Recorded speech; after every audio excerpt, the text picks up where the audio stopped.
I have spiritual leadership in my life. Yeah. The pastoral counsel of those who are dear to me, who understand the Scripture as sacred text, and who also want to invest in me. Bob, don't interrupt me. You are not that man in my life. I agree. I'm not saying that I'm your spiritual authority. But you do not know me, and you don't have the right to speak to me in the manner which you have publicly. Well, I do have a role to stand up for the truth. In your congregation, in your community. Well, but do not. I ask you not to do that. I ask you not to say that you are doing that on my behalf. I'm here as a representative of Jesus Christ. But you are very judging. good. You are It judging. reminds me of the story, Larry, where, you know, there's this, in John chapter 8, and you know, everybody comes rushing in, and there's a lot of emotional, you know, heartbeat on both sides of the fence with this thing, and people said, this woman was caught in the act of adultery, and the Old Testament says she ought to be stoned. What do you say? And they really try and put Jesus into a corner.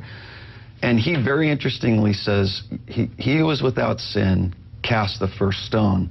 I have sin in my life. I'm not sitting here as one perfect. So why sin go out gay? There's a pretty massive implication that I cannot say that I'm both a lesbian and a believer. Listen, Jesus, in the rest of the story is what people are missing out on. I'm not here with stones. I'm not here with bats. Jesus looks at her and says, where are your accusers? And she says, they're gone. And he says, neither do I condemn you. Go and sin no more. Here's the difference.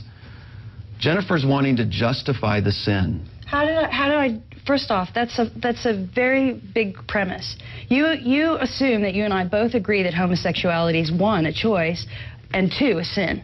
So to say that I have to justify it off that premise is inaccurate. Well, again, mine's based on the sacred writings of which you're saying you're spiritual authority. Which I disagree. Let me get a break.